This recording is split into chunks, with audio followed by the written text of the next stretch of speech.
Madame Lalonde, merci beaucoup de nous parler ici à TVC 22 aujourd'hui. Je vous ai contacté parce que je veux parler avec le réchauffement de la température en ce moment. Il y a des craintes qui arrivent avec la glace et la neige qui commence à disparaître et il y a des risques avec les niveaux d'eau dans les rivières. La semaine dernière, la Conservation de la Nation du Sud ont publié un avertissement disant que il y a des risques d'avoir des niveaux d'eau un peu plus élevés dans la région, ce qui évidemment amène des risques d'inondation. Donc, je voulais vous parler parce que vous connaissez très bien la rivière des Outaouais. Donc, est-ce que cet changement de température en ce moment avec l'arrivée du printemps, est-ce que ça pose un risque d'inondation dans notre région en ce moment? Au printemps, c'est la période de l'année où on perd le couvert neigeux et puis ça fait en sorte que les niveaux montent dans les rivières. C'est un phénomène qui se produit depuis toujours et puis ce phénomène-là n'est pas relié au changement climatique. Alors, c'est normal, disons, à la fin mars, durant le mois d'avril, le mois de mai, que les cours d'eau vont se gonfler, se gorger d'eau et puis que les niveaux vont monter. Maintenant, il reste à savoir, est-ce qu'il va y avoir des inondations? Comme à chaque année, les experts qui s'occupent de surveiller les rivières vont regarder le couvert neigeux, combien de neige on a comparé à une quantité normale, la normale étant établie en faisant une moyenne des 30 dernières années. Et puis, ils vont surveiller aussi les niveaux qu'on a actuellement en rivière. Il peut y avoir des années où, pendant l'hiver, les niveaux en rivière sont plus élevés que la normale. Ça peut être dû à beaucoup d'eau dans la nappe phréatique, beaucoup d'eau souterraine qui s'en vont dans les rivières. Cette année, les conditions sont tout à fait normales. Le couvert neigeux est très près de la normale. Je sais qu'au niveau de la Nation Sud, on a dit qu'il y a un petit peu plus de neige que la normale, mais ce n'est pas des quantités exceptionnelles de neige qu'on voit là. Et puis, c'est la même chose pour le bassin de la rivière des Outaouais. Lorsqu'on regarde le couvert de neige, ce qu'on voit, c'est même tout à fait au nord. Vous savez, le bassin de la rivière des Outaouais, c'est un territoire très, très grand qui se draine dans la rivière. Ça va jusqu'à 150 km au nord de Mont-Laurier et puis ça va presque jusqu'à North Bay. Lorsqu'on regarde le couvert de neige dans l'ensemble du territoire, ce qu'on voit, c'est des conditions normales et même un petit peu moins que la normale à des endroits. Alors, pour l'instant, il n'y a pas de signe qui nous indiquerait qu'il y aurait plus de raisons d'avoir des inondations cette année. Pas plus de chances, disons, que les autres années. C'est ça que je veux dire. On ne peut jamais dire qu'il n'y en aura pas, mais on ne voit pas de signes, disons, de signaux qui nous feraient penser qu'il y aurait des inondations graves cette année. Et donc, comme vous avez dit, là, vous regardez les informations un peu plus historiques dans les 30 dernières années. Donc, si on regarde, on a eu 2 inondations depuis 2017 et c'était vraiment un grand changement depuis des années avant 2017. Franchement, il n'y en avait pas eu pendant très, très longtemps. Donc, est-ce que ça, c'était des périodes vraiment isolées avec des conditions vraiment différentes de ce qu'on voit normalement? Les systèmes qui sont gouvernés par la nature, par, disons, le climat, c'est des systèmes aléatoires, un petit peu, c'est des effets de chance qui fait que certaines années, on peut avoir des conditions beaucoup plus élevées que la normale, que la moyenne. Et puis, ce qu'on a vu en 2017, 2019, c'était vraiment des conditions exceptionnelles de météo qui se sont combinées pour faire un volume énorme d'eau dans la rivière. Et puis, c'est très rare qu'on voit ça, à vrai dire, mais c'est quelque chose qui les experts savent que ça peut se produire. La dernière fois qu'on avait vu des conditions aussi extrêmes le long de la rivière des Outaouais là, pour une bonne partie du bassin versant, c'était en 1928. On a des photos en 1928 qui montrent des grands terrains inondés dans la région d'Ottawa. Et puis, on voit très bien là, que la rivière était sortie de son lit. Souvent, quand on veut quantifier le risque associé aux inondations, on va parler d'une crue ou un niveau avec une probabilité de récurrence ou, disons, 1% de chance à chaque année qu'on connaisse cette condition-là. Souvent, les gens vont parler de la crue d'une fois dans 100 ans, mais c'est mieux de dire 1% de probabilité parce qu'à chaque année, il y a 1% de probabilité qu'on connaisse une situation comme ça. malheureusement, c'est pas toujours possible de le prévoir à l'avance. Donc, comme vous dites, avec les conditions qu'on a eues pendant cet hiver, avec la neige qu'on a eue, c'est 1% cette année et ça dépend vraiment des conditions météorologiques qui vont se passer en printemps s'il y a beaucoup de pluie et tout ça alors. La pluie, comme vous mentionnez, c'est un facteur très important. En 2017, c'est ça qui avait fait sortir la rivière de son lit. Il y avait eu 2 événements de pluie dans la dernière semaine d'avril et puis c'était tout simplement trop de ruissellement à ce temps-là de l'année. Le sol est encore gelé, il y a encore de la neige dans une partie du bassin versant. Alors, toute la pluie qui tombe, une bonne partie de cette pluie-là finit par se drainer vers la rivière, s'accumuler dans la vallée de la rivière et puis doit s'écouler jusqu'à la sortie. C'est pour ça que les pluies, c'est toujours ce qui est le plus problématique. Malheureusement, les pluies importantes, on ne peut pas les voir longtemps d'avance. Pour l'instant, quand on regarde les prévisions météo, comme vous, là, vous avez accès à une prévision météo sur 10 jours. Mais les experts en hydrologie, souvent, ils vont se fier seulement aux 5 premiers jours parce qu'ils vont dire du jour 6 au jour 10, c'est agréable de penser que c'est comme ça que ça va se passer, mais on sait que ça peut changer à la dernière minute. Alors, ils prennent ça moins au sérieux. C'est pour ça que, comme je vous disais, la pluie peut venir changer la donne, disons, au cours de la crue printanière. Et sur la rivière des Outaouais, cette période-là où la rivière est en crue, c'est vraiment avril et mai. Alors, on est juste au début pour l'instant.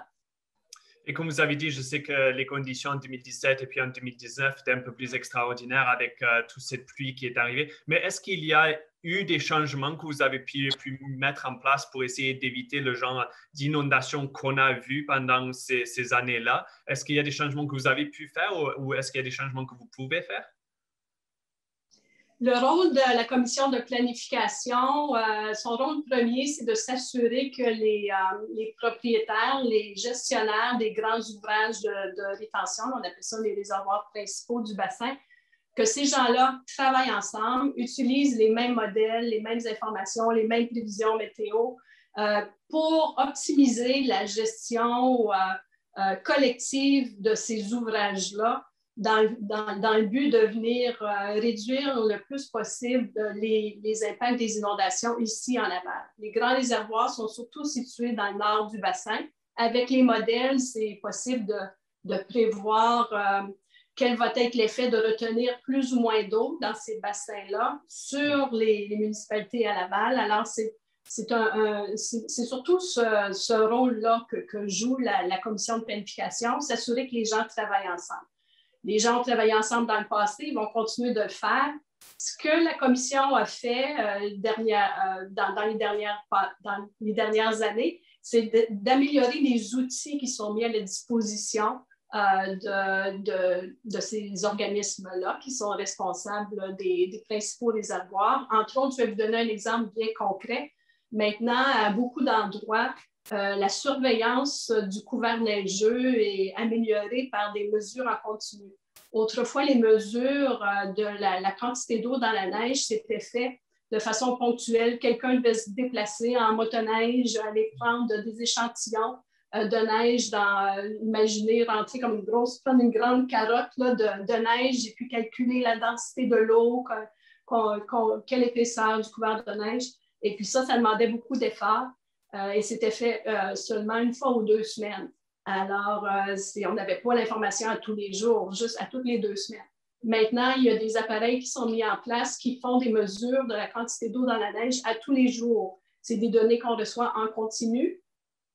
Alors, c'est beaucoup plus facile pour les gestionnaires de gérer l'eau, disons, en connaissant mieux la rapidité de la fonte de la neige.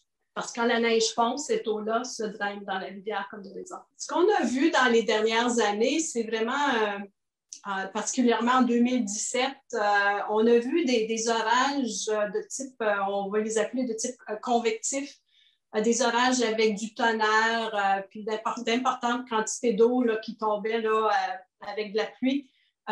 On a vu ça arriver au mois de mai. Autrefois, c'était davantage des pluies douces avec pas beaucoup de quantité importante de pluie qu'on avait au mois de mai.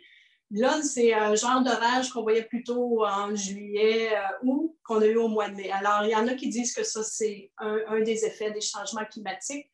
Là, côté, souvent on pose la question, est-ce qu'il va y avoir des inondations plus fréquemment en raison des changements climatiques?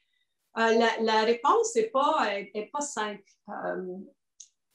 On dit pour les petits bassins versants, disons, on va dire, et certainement pour les zones urbaines, que des précipitations plus fortes vont mener à des inondations plus fréquentes. Pour un bassin versant grand comme la rivière des Outaouais, c'est un petit peu plus difficile à répondre s'il va y avoir un effet sur la fréquence des crues. La raison est que le bassin versant est tellement grand. Vous savez, le territoire qui se draine dans la rivière des Outaouais, c'est plus grand que l'Angleterre. Alors, pour avoir une pluie intense qui fait un changement au niveau de la rivière, il faut que la pluie vraiment s'abatte sur une bonne partie du bassin versant. Alors, c'est un grand territoire pour une pluie. Alors, ce n'est pas toujours évident à savoir quel va être l'effet de ce genre de pluie-là sur la crue printanière. Côté la fonte de neige, avec les changements climatiques, il y en a qui prédisent qu'il va y avoir plus d'épisodes de fonte pendant l'hiver. On n'a pas vu ça cette année. Là. On a eu un bel hiver avec une température régulière, peu de fonte. Et puis, alors, on n'a pas vu ça maintenant. Mais si on finit par avoir moins de neige en hiver, parce que la neige fond plus régulièrement, ça veut dire qu'il y aura moins de neige à fondre dans la rivière au mois d'avril et au mois de mai, lorsqu'on est en crue. Alors, c'est pas tout à fait clair quels seront les effets des changements climatiques sur la fréquence de la crue dans la rivière des Outaouais et sur son importance aussi. Mais comme vous avez dit tantôt, avec l'hiver qu'on a eu, il y a eu des belles conditions de neige, il n'y a pas eu trop de neige. Donc, avec la neige qui est la glace qu'il faut en ce moment, il n'y a pas une grande chance de voir une inondation et des crues dans la rivière des Outaouais en ce moment. Et comme vous avez aussi dit tantôt, qu'il reste 1% de chance, comme vous avez dit chaque année, qu'il y aura des problèmes. Et il faut vraiment regarder à chaque 5 à 6 jours pour vraiment voir si ça va se passer. Mais pour les personnes qui habitent un peu très proche de la rivière ou quelque chose comme ça, que suggériez-vous qu'ils peuvent faire pour se mettre dans vraiment une bonne position, juste au cas où que 5 jours en avance, il y a des conditions qui amènent peut-être à une inondation? Bien, si on habite dans la plaine inondable, il faut toujours être prêt à toute éventualité. Alors, il faut savoir où aller chercher l'information. Certainement sur notre site web, rivieredesitaouais.ca, on émet des bulletins, des communiqués de presse qui avertissent des conditions en rivière à venir.